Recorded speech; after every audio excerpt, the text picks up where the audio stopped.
I got a great question from Elaine, who was watching my video on the Romanian deadlift, and she wants to know, what are you supposed to do with your head and neck position when you're doing this exercise? Because when I'm showing it on camera on YouTube here, a lot of times I'm turning my head. Sometimes you see me looking at the wall in front of me. Sometimes you see me doing it like this. So what is the right answer? Is there a right answer? We're gonna talk about it in this video. So if you're ready, let's get ready to think right, move right, and do the Romanian deadlift right.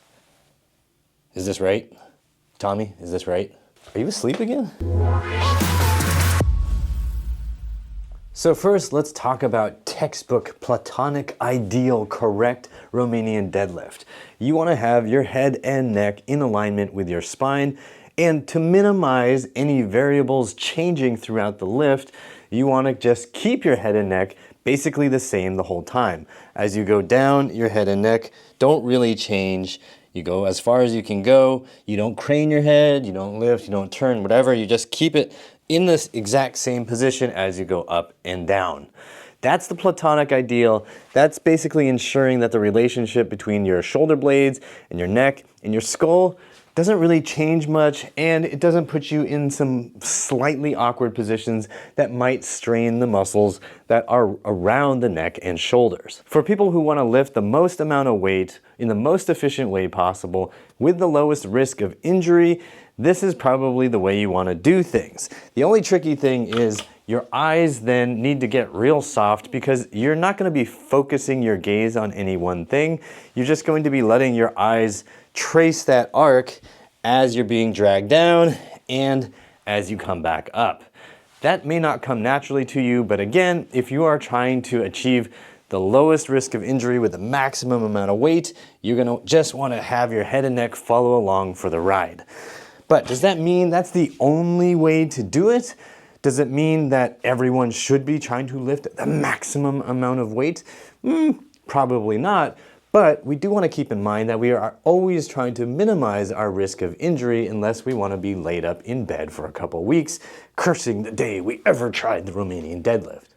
The thing is, if you're watching this channel, your goal is probably not lifting maximum weight and becoming a crazy strong power lifter. Your goal is to make sure your body works well for daily life and some of the other things you like to do for fun. You're not trying to be the Hulk. You're not trying to win at the CrossFit Games, if people are still doing CrossFit. If you're an elite level lifter, you're probably not watching this unless you've already broken your body and are trying to figure out how to undo all that damage from lifting without consciously paying attention to muscle balance. So for normal people like you and me and Elaine, I think it's reasonable to allow for different head and neck positions, and as long as it's done very intentionally in a way that doesn't subject you and expose you to an unnecessary risk of injury.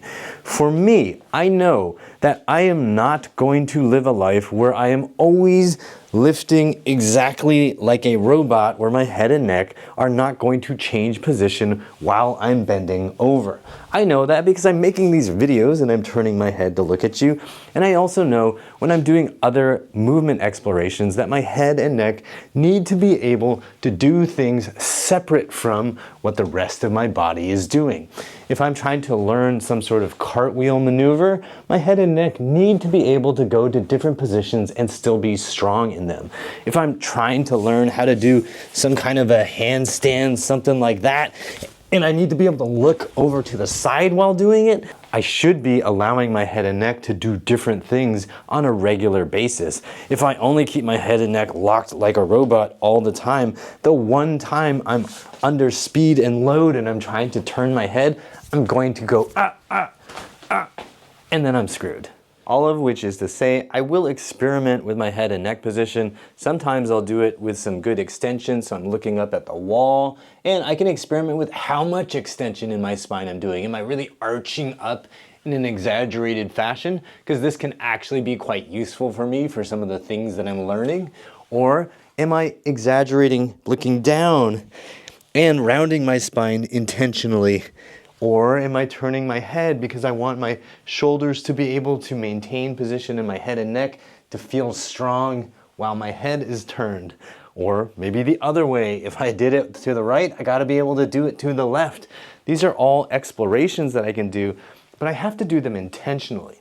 I don't want to be going into these thinking, yeah, I'm going to do this the right platonic ideal way, and then start doing the wrong thing entirely just because I wasn't paying attention. If you're just starting the Romanian deadlift, I would say do it with a really neutral neck and spine position. Do that platonic ideal where you're just moving like a robot. That minimizes variables. And then once you feel pretty good at that, you can start to experiment with different options. And let me give you some tips for when you're doing that to keep you safe. And before we get to those 3 tips, let me just invite you to check out my do-it-yourself programs at uprighthealth.com/DIY. You'll also find them linked down below. The Healthy Hips program might be right up your alley, so go check that out. Okay, let's get to those 3 tips. Here we go. Tip number 1, we've kind of talked about already. Be really intentional about what you're doing in the movement. If you're gonna move like a robot with your head and neck, move like a robot with your head and neck. Be clear about it before you start so that you can execute as best you can. Do it slowly, do it carefully, and do it with the best possible form you can manage. Tip number 2 is to be conservative when you are trying any new thing. So if you're deviating from the platonic ideal of the Romanian deadlift, make sure that you use a lighter weight before you start messing with your head and neck position.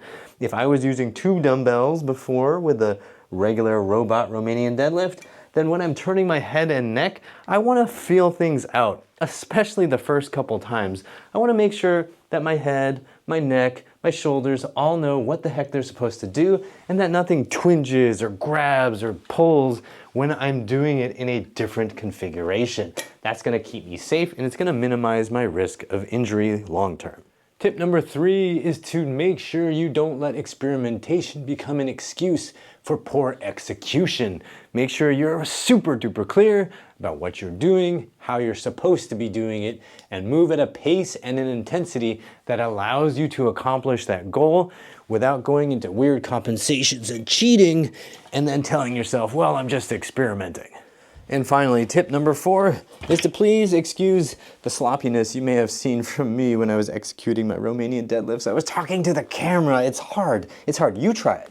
You try talking to your friends on your phone while you're trying to do the Romanian deadlift and see how good your form is. It's probably not that good, which is why I suggest you turn your phone off, put it away when you're doing your workouts, hide it in your bag, make sure you're not constantly texting while you're working out.